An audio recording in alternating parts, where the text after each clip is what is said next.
আজ অষ্টমবারের মতো পাত্রপক্ষ অরিনকে রিজেক্ট করে দিল। চলে যাওয়ার সময় পাত্রের মা মলিন মুখ করে বললেন, আমরা খুব শীঘ্রই জানাবো। অরিন জানে এই শীঘ্রই সময়টা আর কখনোই আসবে না।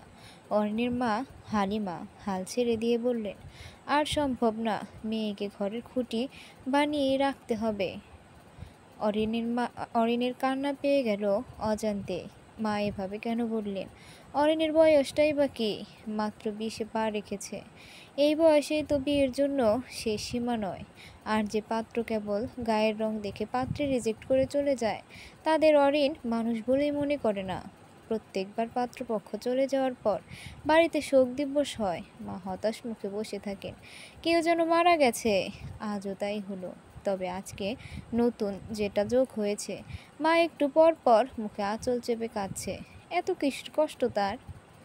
অরিন তো মেয়ে হয়েও ছেলের কাজ করে, ভার্সিটির ক্লাস শেষ করে 6টা টিউশন সামলায়, মোট 12,000 টাকা ইনকাম হয়। সংসারের সকল দায়িত্ব তার কাঁধে। ছোট বোনদের স্কুলের বেতন দিতে হয়, মাসে মাসে মানুষের ধারের শোধ দিতে হয়। তাদের সংসারে এমন কোনো মাস নেই যেই মাসে ধার নেওয়া হয়নি। মা কোমরের ব্যথার জন্য কাজ করতে পারে না, আলাদা একজন বুয়া রাখতে হয়। অরিন চেষ্টা করে টিউশন বাড়াতে, কিন্তু সময় পায় না। বেশি বেতনের টিউশনিও জোগাড় হয় না তাদের মতো অজপাড়া গায়ে থেকে। এর চেয়ে বেশি বেতনের টিউশনি পাবার স্বপ্ন দেখাও পাপ। আগে অরিনদের অবস্থা এত খারাপ ছিল না। বাবার মৃত্যু আর ভাইয়ার অ্যাক্সিডেন্টের পর জীবনে অন্ধকারের ঢল নামলো।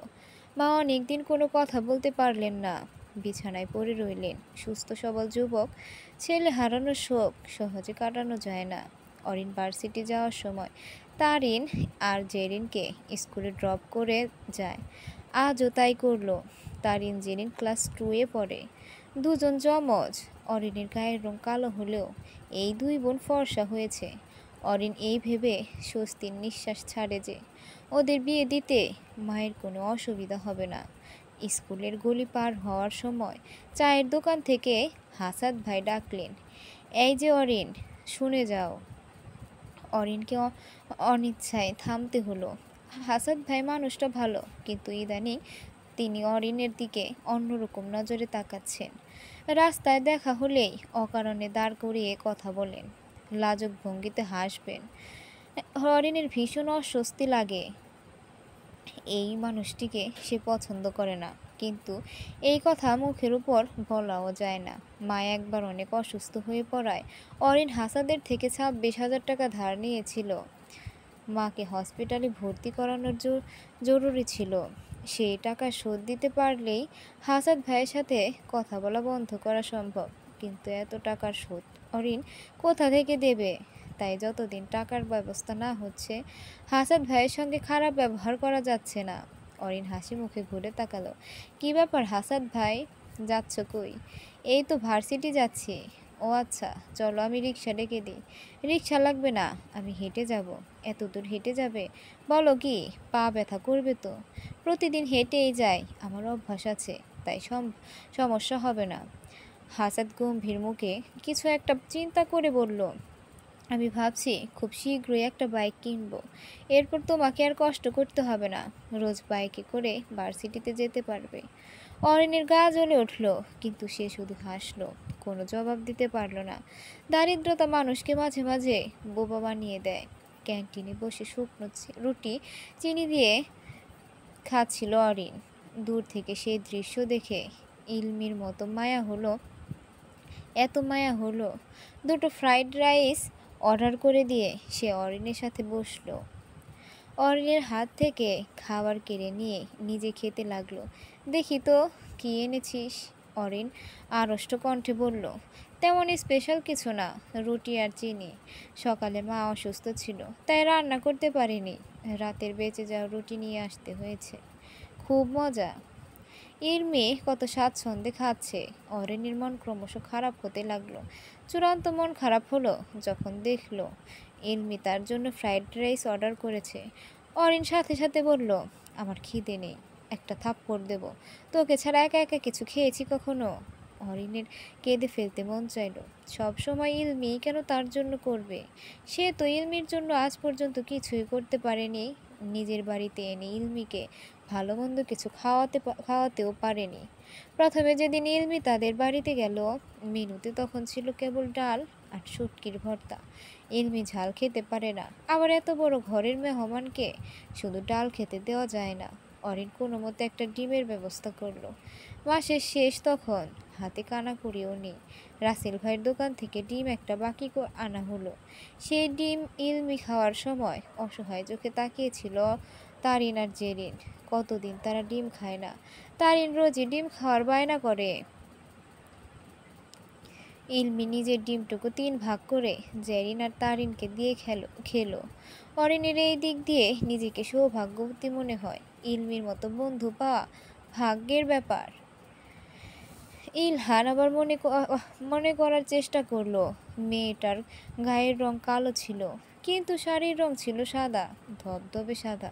চোখ দুটি উজ্জ্বল, ঝকঝকে আর গভীর। চেহারায় আত্মবিশ্বাসের ভাব প্রবল। এত রূপসী একটি মেয়ে, অথচ ইলহান তার নামটাই মনে করতে পারল না। উফ! ইলমি ভার্সিটি থেকে ফেরার সাথে সাথেই ইলহান বোনের ঘরে হানা দিল। শোনো, সেদিন নাইট পার্টিতে তোর যে বান্ধবী এসেছিল তার নাম কি? ইলমি হতাশ গলায় বলল, ভাইয়া, নাইট পার্টিতে আমার মোট 8 জন বান্ধবী এসেছিল। তুমি কার নাম জানতে চাইছো? ওই যে অনেক সুন্দরী, সাদা শাড়ি পরেছিল। সুন্দরী আবার সাদা শাড়ি? ইলমি ভাবল কিছুক্ষণ, মনে পড়তে বুঝে উঠল, বুঝেছি, মেঘার কথা ভাবছো নাকি? আমি কিভাবে জানবো? আমি তো তার নাম জানি না। আমাদের ফ্রেন্ডস গ্রুপে তো মেঘাই সবচেয়ে সুন্দরী, আর সেদিন সে সাদা শাড়িও পরে এসেছিল। তাহলে হয়তো মেঘাই। তুমি ওকে কেন খুঁজছো ভাইয়া? সেই রাতে ও আমার একটা উপকার করেছিল, কিন্তু আমি ওকে ধন্যবাদ জানাতে পারিনি। তুই কি ওকে একদিন বাসায় আসতে বলবি? ইলমি মুখ টিপে হাসলো, মাথা কাত করে বলল, আচ্ছা বলবো, ঠিক আছে, বলিস, কিন্তু মনে করে। মেঘা মেঘা মেঘা নামটা আওড়াতে আওড়াতে ঘর থেকে বের হয়ে গেল ইলহান। ইলমির কেবল হাসি পাচ্ছে। অবশেষে তার নাক উঁচু রাজপুত্রের মতো দেখতে ভাইটা কোনো মেয়েকে পছন্দ করেছে। অরিন বাড়ি ফিরতেই তাজ্জব বনে গেল। হাসাদ ভাই এসেছে। তারিন আর জেরিনের জন্য chips, juice, cake, biscuit, ice cream এনে টেবিল ভরে ফেলেছেন। দুজন বিছানায় বসে পা তুলিয়ে আরামে খাচ্ছে। মায়ের চেহারা অত্যন্ত হাসি হাসি। অরিন রুমে প্রবেশ করতেই হালিমা আলমারি থেকে শাড়ি বের করে দিয়ে বললেন, আজ আর টিউশনিতে যাওয়ার দরকার নেই। হাসাদ তোর জন্য এসেছে, তোকে নিয়ে কোথাও ঘুরতে যাবে। এতক্ষণ ধরে বসে আছে ছেলেটা, তুই ফোন ধরছিলি না কেন? আমি বাসে ছিলাম মা। আর আমি টিউশনিতে যাব না কেন? বাচ্চাগুলোর পরীক্ষা, আমাকে যেতেই হবে। এই সময় মিস দিলে গার্জিয়ান রেগে যাবে। এইসব ফকিন্নিদের টিউশনি ছাড়তো, আর করতে হবে না। হাসাদের সাথে তোর বিয়েটা হয়ে গেলেই আমাদের সব সমস্যার সমাধান হয়ে যাবে। তখন আমরা সবাই খুব ভালো থাকবো। তোরও পাড়ায় পাড়ায় গিয়ে টিউশনি করে বেড়াতে হবে না। তুমি এসব কি বলছো মা? আমি কেন ওনাকে বিয়ে করব? উনি একটা অশিক্ষিত গুগা। হালিমা কটমট করে বললেন, তোর জন্য কি এখন ডিগ্রিধারী রাজপুত্র আসবে? হাসাত অশিক্ষিত হলেও অবস্থা সম্পন্ন। এমন ছেলে পাওয়া আর আকাশের চাঁদ হাতে পাওয়া একই কথা। তাও নিজে থেকে তোকে পছন্দ করেছে। ঢং করবি না অরিন। হাসাদের সাথে যদি তোর বিয়ে না হয়, তাহলে আমার বিষ খাওয়া ছাড়া আর কোনো উপায় থাকবে না। হালিমা শাড়িটা বিছানায় ছুঁড়ে দিয়ে চলে গেলেন। অরিন সাথে সাথে মুখ চেপে ধরল। তার 2 চোখ দিয়ে গড় গড় করে জল পড়ছে। এক সময় ভাবলো, হাসাদ ভাইয়ের সাথে বিয়েটা হলে মন্দ কি? হয়তো অরিন কোনোদিন সুখী হতে পারবে না, কিন্তু মাথা থেকে ধারের বোঝা নামবে। অরিনের বন্ধুটা একটা নিশ্চিত জীবন পাবে। মা অনেকদিন পর স্বস্তির নিঃশ্বাস ফেলবে। অরিন শাড়ি পরে তৈরি হয়ে নিল। আজ সে হাসাদ ভাইয়ের থেকে আরও 5,000 টাকা ধার চাইবে। ঘর ভাড়া বাকি পড়ে আছে। সামনের মাসে টাকা দিতে না পারলে বাড়ি ছাড়া হতে হবে। টাকার জন্য হলো হাসাদ ভাইয়ের সাথে ঘুরতে যাওয়াটা দরকার। দারিদ্রতাটা মানুষকে মাঝে মাঝে আত্মসম্মানহীন বানায়। মেঘা খুশিতে ঝুমঝুম করছে। একবার একে জড়িয়ে ধরছে তো আরেকবার ওকে। অরিন অবাক হয়ে ইলমিকে জিজ্ঞেস করলো, এর আবার কি হলো? ইলমি হাসতে হাসতে বলল, আমার বড় ভাই মেঘাকে বাড়ি নিয়ে যেতে বলেছে। এটা শুনে এত খুশি হওয়ার কি আছে? আমিও বুঝতে পারছি না। ওকে জিজ্ঞেস কর। অরিন আর জিজ্ঞেস করতে গেল না। মেঘাকে তার প্রচণ্ড অহংকারী মনে হয়। ক্লাসে কখনো অরিনের সাথে মেঘা বসেনি। প্রথম দিন যখন ইলমি অরিনের সাথে মেঘার পরিচয় করিয়ে দিল, তখন মেঘা এমনভাবে নাক কুঁচকিয়েছে যেন অরিন নোংরা জাতীয় কিছু। অরিন অবশ্য মন খারাপ করেনি। এই ধরনের ব্যবহারে সে অভ্যস্ত। কিন্তু মেঘার সাথে অরিন কখনো নিজে থেকে কথা বলে না। ইলমির ভাইয়ের কথা বেশ ভালো করে মনে আছে অরিনের। 2 মাস আগে অস্ট্রেলিয়া থেকে ফিরেছে। দেখতেও অস্ট্রেলিয়ান হিরোর মতো। গায়ের রঙে তো ফর্সা যে শ্বেতরোগী বলে ভ্রম হয়। অরিন এত ফর্সা ছেলে মানুষ আগে কখনো দেখেনি। তবে মানুষটা একটু পাগলাটে ধরনের। সেদিন রাতে অরিন না ধরলে তো 7 তলার ছাদ থেকে ঝাঁপ দিয়ে দিচ্ছিল। নাইট পার্টি হচ্ছিল ইলমিদের ছাদে। বিশাল বড় বাউন্ডারি দেওয়া ছাদের এক পাশে সুইমিং পুল আর অন্য পাশে দোলনা। যেই পাশে সুইমিং পুল ছিল সেখানে ইলমিরা হইচই করছিল। ঠিক তার বিপরীত পাশেই দোলনায় নিজ সঙ্গের মতো বসে রয়েছিল ইলহান। অরিনের বাড়ি থেকে মা ফোন করে জানালো ঘরে রান্না করার মতো কিছু নেই। অরিন যাতে বাজার নিয়ে ফেরে। সাউন্ড বক্সে তখন গান চলছিল তীক্ষ্ণ শব্দে। অরিন এত শব্দের মাঝে মায়ের একটা কথাও বুঝতে পারছিল না। সে ছাদের অন্য পাশে চলে গেল। তখনও অরিন জানতো না যে ছাদের ওই পাশে একটা ছেলে বসে আছে। হঠাৎ 6 ফুট সাইজের বিশাল দীর্ঘদেহী মানুষটাকে ছাদের কার্নিশে দাঁড়ানো দেখে ভয়ে আত্মা কেঁপে উঠল অরিনের। মুখ দিয়ে ছিটকে বেরিয়ে এলো চিৎকার। ওই পাশে এত হইচইয়ের মাঝে অরিনের চিৎকার কেউ শুনল না। এমনকি যে মানুষটাকে দেখে অরিন চিৎকার দিয়েছে সেও কোনো হেলদোল দেখালো না। দেয়ালের ওপাশ দাঁড়িয়ে কেমন নেশাগ্রস্তের মতো টলতে লাগলো। যে কোনো সময় পড়ে যেতে পারে। বিপদের আশঙ্কা দেখে অরিন প্রায় ছুটে গেল। ছেলেটির ধবধবে সাদা হাত ঝাপটে ধরল। চোখ পিট পিট করে ছেলেটা অরিনকে একবার দেখার চেষ্টা করলো।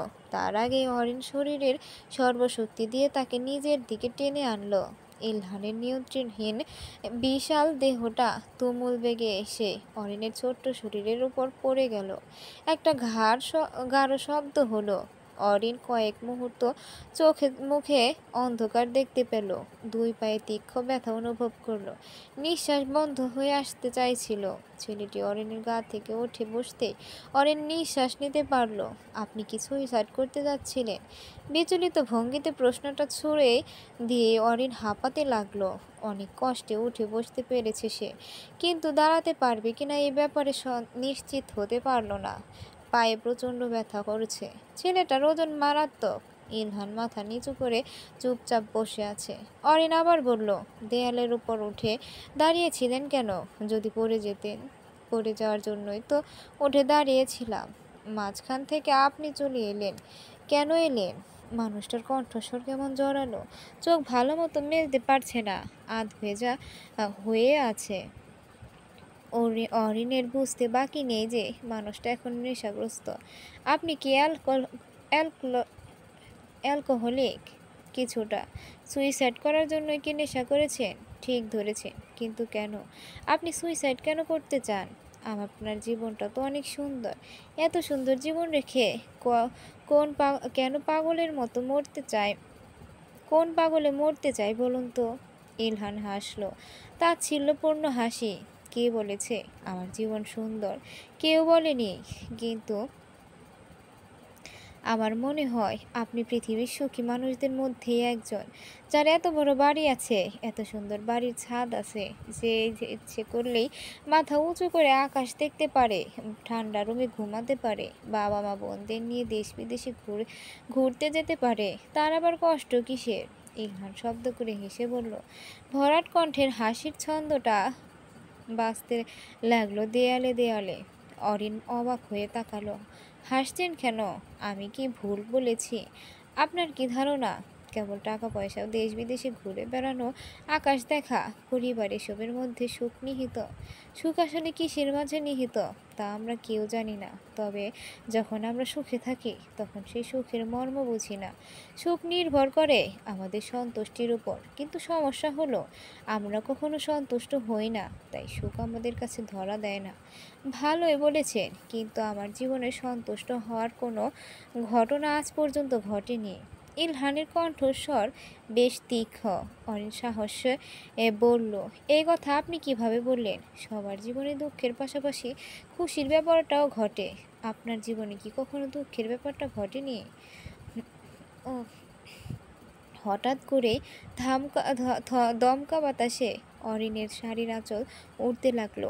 ইলহানের লালচে চুলগুলো কপাল ছিঁড়ে বাতাসের সাথে খেলতে লাগলো। প্রশান্তির একটা স্পর্শ এসে ছুঁয়ে দিতে লাগলো। অরিন মসৃণ হেসে বলল, দেখলেন তো, আপনি যে মিথ্যা বলছেন তাই এইমাত্র প্রমাণ হয়ে গেল। ইলহান ভুরু কোঁচকালো। কিভাবে? এই তো, এইমাত্র আপনার জীবনে খুশির ব্যাপার ঘটলো। কত সুন্দর একটা বাতাস এসে মনটা ভালো করে দিল, দেখলেন?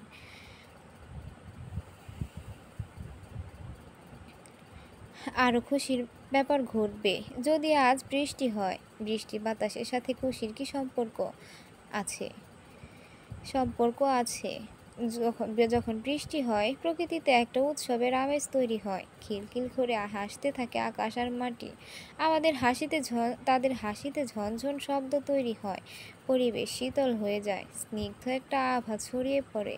কখনো বৃষ্টির সময় জানালা আটকে গিয়ে বাহিরে হাত বাড়িয়ে বৃষ্টির ফোঁটায় স্পর্শ করার চেষ্টা করেছেন, অথবা জানালায় মুখ বাড়িয়ে বৃষ্টি পান করেছেন। বৃষ্টি পান করা জিনিস নয়, পলিউশন থাকতে পারে। আপনি যেটা পান করেছেন সেটা বৃষ্টির পলিউশন হাজার গুণে ভালো। এখন শুনুন আমার কথা। মানুষের বড় বড় সুখগুলো ছোট ছোট জিনিসেই লুকানো থাকে। আমরা যেটা বুঝতে পারি না বলে সুখ আমাদের কাছে ধরা দেয় না। আপনি বলেছেন আপনার জীবনে নাকি কখনো খুশির ব্যাপার ঘটেনি, সবসময় দুঃখের ব্যাপার ঘটেছে। আচ্ছা সত্যি বলুন তো, আপনিও কি কখনো প্রিয়জনের মৃতদেহ কাছ থেকে দেখেছেন? ইলহান অদ্ভুতভাবে মাথা ঝাঁকালেন। সে দেখেনি। অরিন হেসে বলল, একটা সুন্দর ভরা সংসারে হঠাৎ করে হাহাকার বয়ে যেতে দেখেছে। মা অসুস্থ, চিকিৎসার জন্য অনেক টাকা দরকার, কিন্তু টাকা নেই। যেই টাকার জন্য আত্মসম্মান বিসর্জন দিয়ে নিজের জীবনের দেখা সবচেয়ে নিকৃষ্ট মানুষটির কাছে পেতেছেন। ইলহান এই পর্যায়ে জবাব দিল না। অরিন নিজেই বলে যেতে লাগলো, ছোট বোন বায়না করলো খাবারের জন্য, কিন্তু ঘরে কোনো খাবার নেই। প্রচণ্ড খিদে পেটে নিয়েই সে ঘুমিয়ে পড়ল। তখন তার ঘুমন্ত মুখের দিকে চেয়ে থেকে বুকে মোচড় দিয়েছে। ঢুকরে ঢুকরে কেঁদে উঠছেন। যখন কাউকে বিশ্বাস করা যায় না, জীবনটাকে তখন নিশ্চল হয়ে যেতে দেখেছেন। বিপদের সময় পরিচিত মানুষগুলোর রূপ বদলানোর মতো ভয়াবহতা অনুভব করছে, তখন বিশ্বাস ভেঙে যায়। ভাঙা বিশ্বাস কখনো জোড়া লাগে না। একটা জীবনে এত কষ্ট দেওয়ার পরেও আমি যদি ছোটোখাটো বিষয়ে সুখ খুঁজে নিতে পারি, তাহলে আপনি কেন পারবেন না? আপনি কে আমার চেয়েও দুঃখী মানুষ? ইলহান বিস্মিত স্বরে বলল, আপনার জীবনে এত ক্রাইসিস? এসব তো কিছুই না, আরও কত ভয়ঙ্কর ঘটনা আছে। শুনলে আপনার মন খারাপ হবে, তাই না শোনানোই ভালো। কিন্তু বিশ্বাস করুন, আমার না কখনো মরে যেতে ইচ্ছে করেনি। সবসময় আমি বাঁচতে চেয়েছি, একটা সুন্দর জীবনের স্বপ্ন দেখেছি। এই নিষ্ঠুর দুনিয়ায় এত কষ্ট নিয়ে আমরা কেন বেঁচে থাকি সুখের আশায়? সেই সুখ যখন সত্যি এসে ধরা দেয়, তখন সে দুঃখের স্মৃতিতে ডুবে থাকে, মুষড়ে পড়ে আর মরে যেতে চায়। সে তো মহাবোকা, বড় আহাম্মক। একটা কথা সবসময় মনে রাখবেন, মরে যাওয়া মানে হেরে যাওয়া। ভীতুরা মরতে চায় আর সাহসীরা চায় বাঁচতে। ইলহান মাথা নিচু করে ভাবল, অরিনের থেকে তার জীবনের কষ্ট অনেক কম। বরং অরিনের কষ্টের কাছে তার নিজের কষ্ট কোনো কষ্টই না।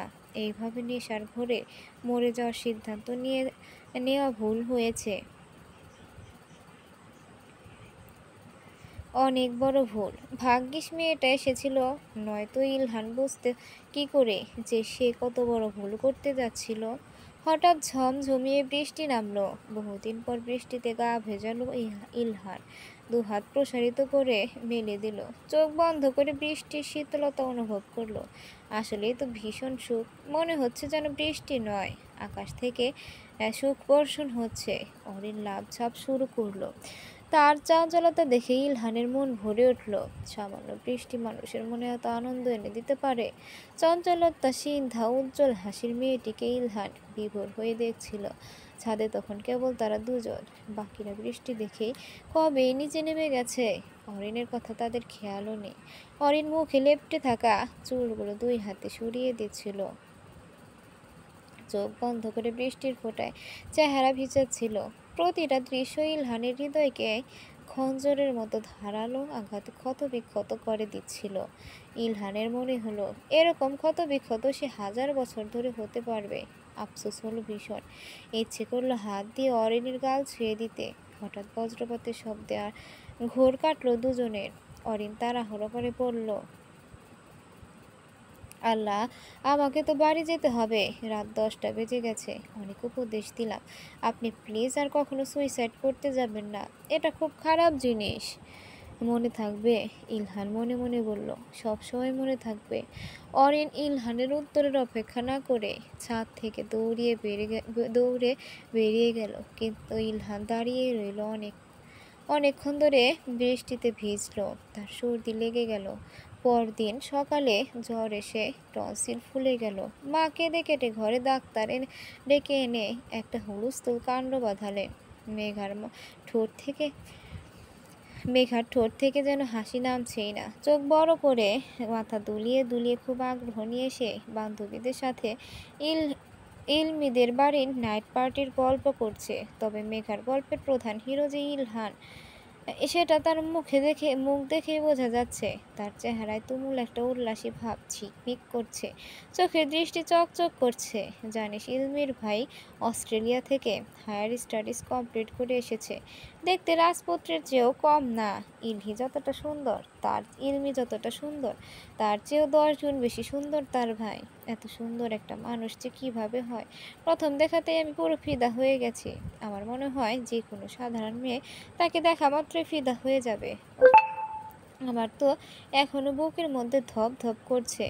রুবি গালে হাত রেখে বলল, কিন্তু ইলহান ভাইয়া হঠাৎ তোকে কেন বাড়িতে ডাকলো? মেঘার চেহারায় লাজুক আভা প্রকাশ পেল।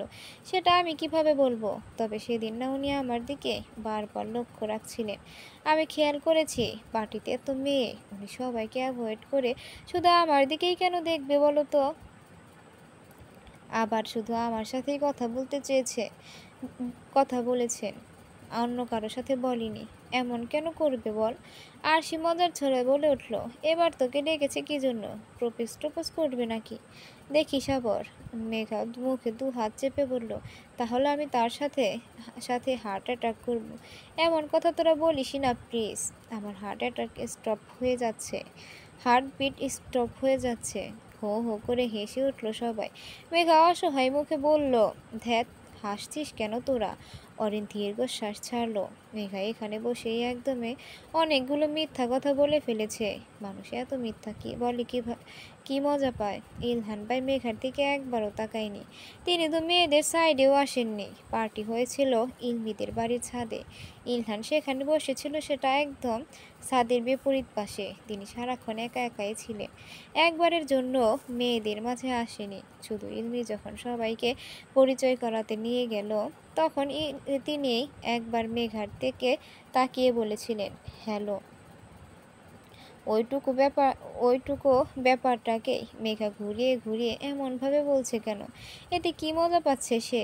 অদ্ভুত মেয়ে মানুষ। বাড়ি ফিরে অরিনের মন খারাপ হয়ে গেল। মা আবার হাসান ভাইয়ের সাথে বিয়ের বিষয়টা নিয়ে কথা বলতে লেগেছেন। অথচ অরিন কাল রাতেই বলেছিল মরে গেলেও হাসান ভাইকে বিয়ে করবে না। গতকাল লোকটির সাথে ঘুরতে গিয়ে একটা জঘন্য ঘটনা ঘটেছে।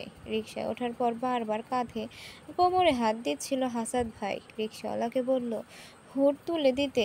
অরিন ইতস্তত করে বলল, হুড তুলতে হবে না। কেন তুলতে হবে না? বাহিরে কত রোদ, তোমার কষ্ট হবে। বারণ করা সত্ত্বেও তিনি হুড উঠালেন। অরিনের প্রায় দম আটকে আসছিল। সে 2বার বলল, হাত সরান প্লিজ। হাসান ভাই কোনো জবাব দিল না। অরিন চিৎকার করে কাঁদতে মন চাইল। রিকশা থামলো একটা আবাসিক হোটেলের সামনে। অরিনের চেহারা প্রায় রক্তশূন্য হয়ে গেল। কাঁপা কাঁপা গলায় প্রশ্ন করলো, আমরা এখানে কেন এসেছি? হাসাদ অরিনের কাঁধে হাত জড়িয়ে বলল, ভেতরে চলো, তোমার সাথে কথা আছে। অরিন সাথে সাথে হাত সরিয়ে দিল। কঠিন গলায় বলল, আমি আপনার সাথে ভেতরে যাব না। হাসেদের চেহারায় বিরক্তি, তবুও নরম হেসে বলল, কেন?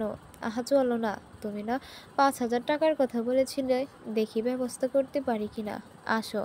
অরিনের কান্না পাচ্ছে। মানুষটাকে আলাদা ভেবেছিল সে, কিন্তু এখন মনে হচ্ছে উনি সাইফুল আঙ্কেলের চেয়েও বাজে। অরিনের ইচ্ছে করলো চিৎকার করে বলতে, আমি কোনো বেশ্যা না যে টাকার লোভ দেখিয়ে আমাকে রুমে নিয়ে দরজা দিতে পারবেন। কিন্তু অরিন কিছু বলতে পারল না। তার ডাগর চোখ দুটি ভিজে আসছিল, কণ্ঠ কেঁপে আসছিল, চারপাশে ঝাপসা দেখতে শুরু করলো। হাসাদ বলল, কি হয়েছে অরিন? দেখো, প্রয়োজন আমাদের সবারই আছে। এত ন্যায় অন্যায় ভাবলে চলে না। আমি তোমার ভালোর জন্যই বলেছি। তোমার হাতে এখন দুটো অপশন। বাড়ি ফিরে গেলে তুমি 5,000 টাকা পাবে না, বরং আরো 26,000 মিলিয়ে মোট 31,000 টাকা জোগাড় করতে হবে। আর যদি আমার সাথে ভেতরে যেতে পারো, তাহলে তোমাকে আর পেছনে ফিরে তাকাতে হবে না। তোমার পুরো জীবন আমি গুছিয়ে দেব। তোমাকে আমি বুদ্ধিমতী মনে করি। আশা করি তুমি নিজের ভালো বুঝবে। অরিন মনে মনে বলল, আপনি একটা জঘন্য, পচা গন্ধযুক্ত নর্দমার কীট। অরিনকে চলে যেতে দেখে বিস্মিত হলো হাসাদ। সে ভাবেনি যে অরিন তার প্রস্তাব এভাবে প্রত্যাখ্যান করবে। ভীষণ বিরক্ত লাগলো। পান্তা খেতে নুন পায় না, তার আবার এত ভাব কিসের? হাসাদ অরিনের পাশে হাঁটতে হাঁটতে বলল, বোকামি করো না অরিন, মানুষের জীবন সুযোগ একবারই আসে। অরিনের খুব ইচ্ছে করলো হাসাদ ভাইয়ের গালে একটা শক্ত চড় মারতে, কিন্তু পারল না। এই চড়টা পরবর্তী সময়ের জন্য তোলা থাকুক। 26,000 টাকা তার মুখের ওপর ছুঁড়ে মারার পর না হয় অরিন চরের সঙ্গে একদলা থুতু উপহার দিবে। এই যে মামা, এদিকে আসুন। রিকশা ডেকেই অরিন উঠে পড়ল। হাসাত রিকশা ধরে দাঁড়িয়ে রইল। ধীর গলায় বলল, অরিন, আরেকবার ভেবে দেখো। অরিন গরম কণ্ঠে বলল, রিকশা ছাড়ুন, নয়তো আমি চিৎকার করব। অরিনের রক্তিম চেহারা দেখে হাসাদের ভয় হলো। রিকশা ছেড়ে দিল সে। অরিন কাঁদতে কাঁদতে ছোটবেলার কথা মনে করলো। এমন একটি ভয়ঙ্কর সময় তার জীবনে আরও একবার এসেছিল। সাইফুল আঙ্কেল প্রায়ই তাদের বাড়ি আসতেন। অরিনদের প্রতিবেশী ছিলেন তিনি। আদর করার বাহানায় বাজেভাবে অরিনকে স্পর্শ করতেন। অরিন মায়ের কাছে অভিযোগ করেছিল, অথচ মা তার কথা বিশ্বাসই করল না। বলার বাহুল্য যে তখন সাইফুল আঙ্কেলের সাথে অরিনদের খুব ভালো সম্পর্ক ছিল। তিনি বিভিন্ন সময় অরিনদের উপকারে এসেছেন। আর কিছুদিন আগে যখন মা অসুস্থ হলো, আত্মীয় স্বজনদের মধ্যে কেউ এগিয়ে এলো না। সাইফুল আঙ্কেল মাকে হসপিটালে ভর্তি করিয়েছিলেন, হসপিটালের বিল দিয়েছেন, তার বাড়ি নিয়ে অরিনদের খাওয়া দাওয়ার ব্যবস্থা করেছেন।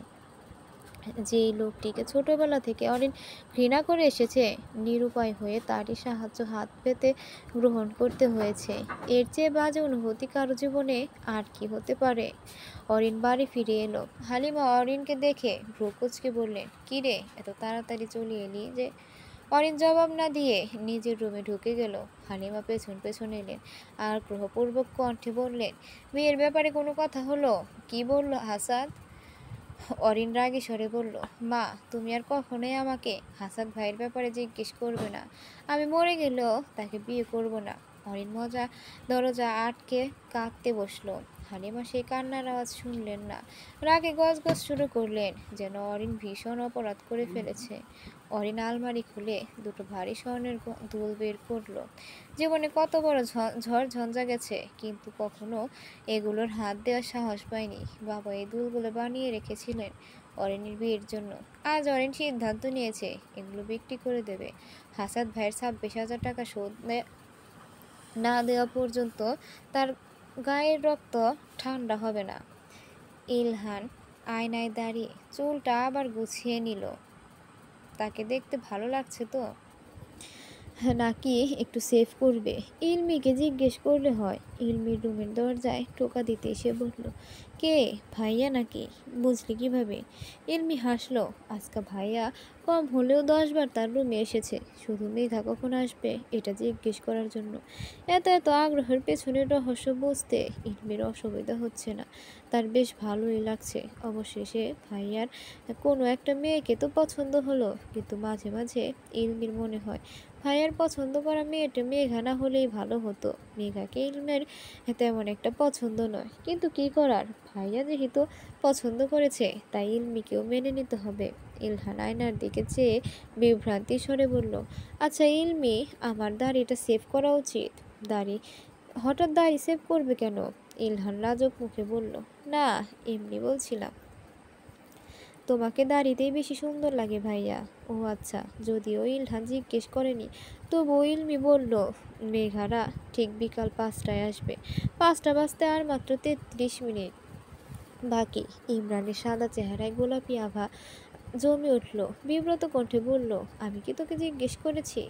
ইলমি মুখ টিপে হেসে বলল, জিজ্ঞেস না করলেও আমি জানি তোমার মন আকুপাকু করছে। তুমি বরং একটা কাজ করো, ঘরে গিয়ে ঘড়ি ধরে বসে থাকো। আর মাত্র 32 মিনিট।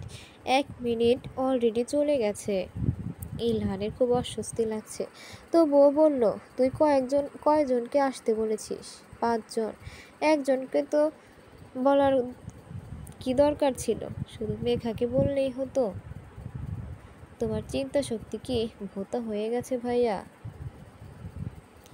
মেঘা আমার ক্লাসমেট, ওর সাথে আমার খুব ভালো সম্পর্ক নয়।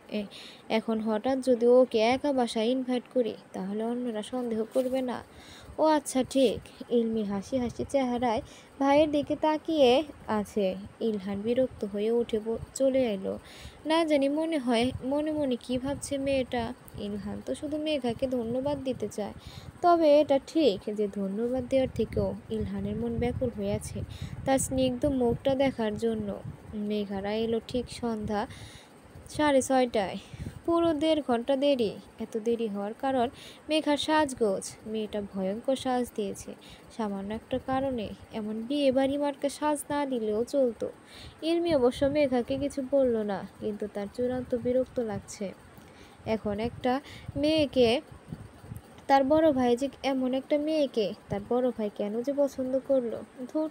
ইলমি সবাইকে নিয়ে ইলহানের রুমে এলো, কিন্তু দেখা হলো ইলহান অপেক্ষা করতে করতে ঘুমিয়ে পড়েছে। সবাইকে বাহিরে দাঁড়াতে বলে ভেতরে এসে ভাইকে ডাকতে লাগলো ইলমি। ইলহান তখন স্বপ্নে মগ্ন। ভারী অদ্ভুত একটা স্বপ্ন দেখছিল সে। স্বপ্নে অরিন ছিল, তার চেহারা কাঁদো কাঁদো। ইলহান উতলা কণ্ঠে বলল, প্লিজ আপনি কাঁদবেন না, আমার একটু ভালো লাগছে না। আপনার কি সমস্যা আমাকে বলুন, আমি সব ঠিক করে দেব। অরিন শুধু কেঁদেই যাচ্ছে, কোনো জবাব দিচ্ছে না। ইলহান বুকের ভেতর অসহ্য শূন্যতা অনুভব করলো। তখনই ইলমির ডাক কানে এলো, ভাইয়া ওঠো, মেঘারা চলে এসেছে। ইলহান হড়বড় করে উঠে বসলো। সত্যি এসেছে? কোথায়? ইলমি মেঘাদের ভেতরে ডেকে আনলো। ইলহান সবার দিকে তাকালো, কিন্তু কাঙ্ক্ষিত চেহারাটি খুঁজে না পেয়ে হতাশ হলো। ইলমি মেঘার হাত ধরে বলল, এই যে এটা মেঘা। মেঘার হাত পা কাঁপছে। তার সামনে বসা ছেলেটি অতিমাত্রায় সুদর্শন। মেঘা চোখ তুলে তাকাতেই পারছে না। কণ্ঠ জড়িয়ে আসছে লজ্জায়। এমন অবস্থায় বলল, হাই। ইলহান তাকে কিছু বলল না। ইলমির দিকে চেয়ে প্রশ্ন করলো, এটাই কি মেঘা? হ্যাঁ, মেঘাই তো। ও কিন্তু তুমি আসতে বলেছিলে। ইলহান খুব বিরক্ত বোধ করছে।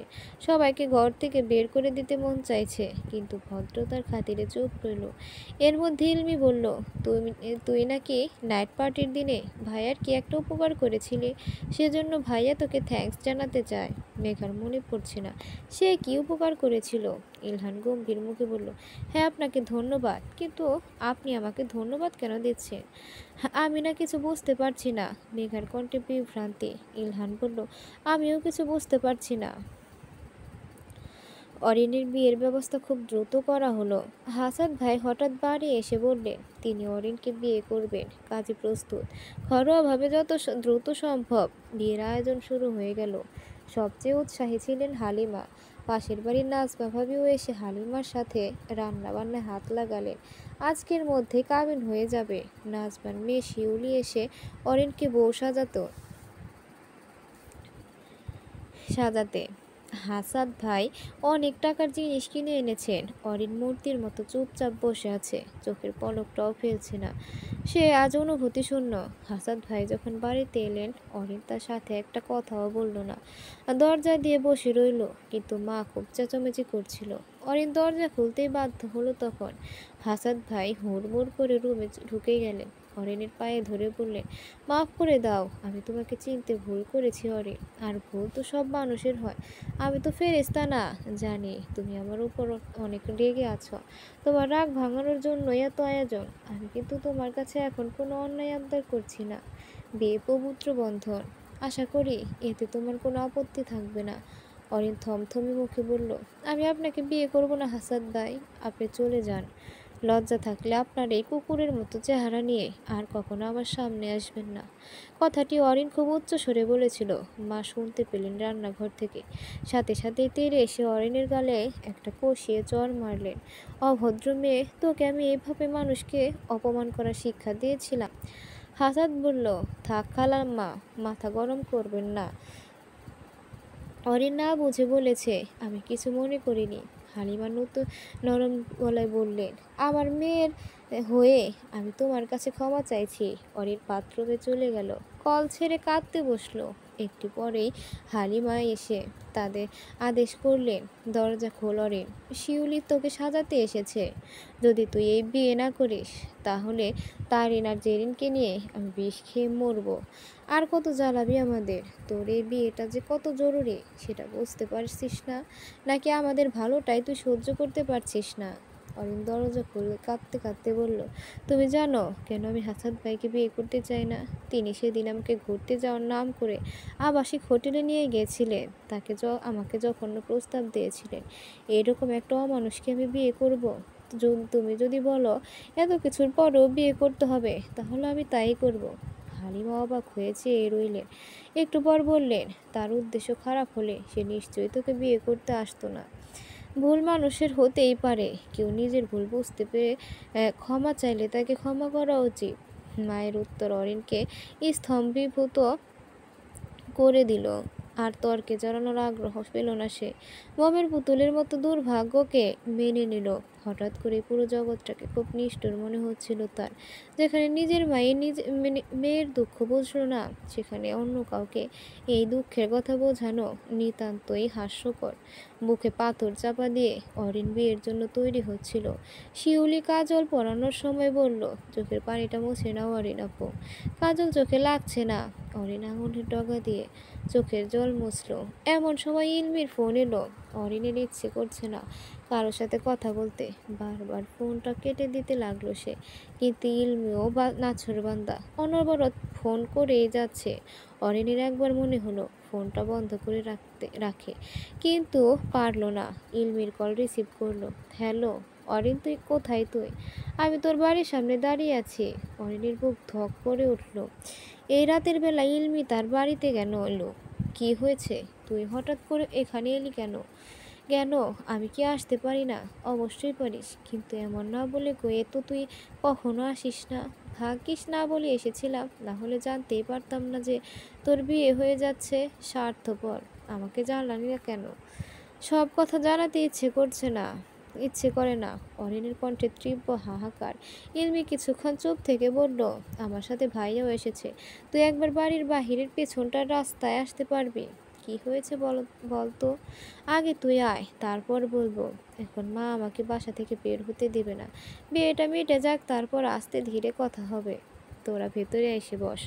ইলমি তুমুল কণ্ঠে বলল, না, এখনই আসতে হবে। আন্টি বের হতে না দিলে আমি রাজি করাবো। ইলমি এই বলে ফোন রেখে দিল। অরিন দীর্ঘশ্বাস ছাড়ল। মেয়েটা কি করতে চাইছে? একটু পর হালিমা এসে বললেন, অরিন, কেউ যাতে না দেখে এমনভাবে মাথায় বড় ঘোমটা দিয়ে বাইরে যা। 2 মিনিটের মধ্যে চলে আসবি। ইলমি এসেছে তোকে নিতে। হালিমা যখন এই কথা বলেছেন, ইলমি তখন পেছনে দাঁড়িয়ে হাসলো। অরিন জানতো ইলমি মাকে রাজি করিয়েই ছাড়বে। মা ইলমিকে খুব পছন্দ করেন। অবশ্য যাদের টাকা পয়সা আছে তাদের সবাইকেই মা পছন্দ করেন। আগে তিনি এমন ছিলেন না। ইদানিং অভাবে মায়ের স্বভাব নষ্ট হয়েছে। ন্যায় অন্যায়ের পার্থক্য তিনি বুঝেন না, শুধু বুঝেন টাকার হিসাব। কি আশ্চর্য! অরিন ইলমির সাথে বাহিরে এলো। বড় গাড়ির ভেতর বসেছিল ইলহান। ইলমি বলল, ভাইয়া তোর সাথে একটু কথা বলতে চায়। অরিন রেগে বলল, এজন্য আমাকে বাড়ি থেকে বের করে এনেছিস? কথাটা কি পরে বললে হচ্ছিল না? পরে বললে খুব দেরি হয়ে যেত। অরিন আগামাথা কিছু বুঝতে পারছে না। ইলমি ঠেলে অরিনকে গাড়ির ভেতরে ঢুকিয়ে দিল, দরজা লক করে দিল। অস্বস্তিতে গাঢ় হয়ে বসে রইল অরিন। পাশে ইলহান মাথা নিচু করে আছে। নিস্তব্ধতা ভেঙে হঠাৎ বলল, কেমন আছেন? ভালো আছি, আপনি? এই তো ভালো। আজ বুঝি আপনার বিয়ে? প্রশ্নটা করার সময় ইলহানের কণ্ঠ কাঁপল। অরিন কি সেই কম্পন অনুভব করেছে?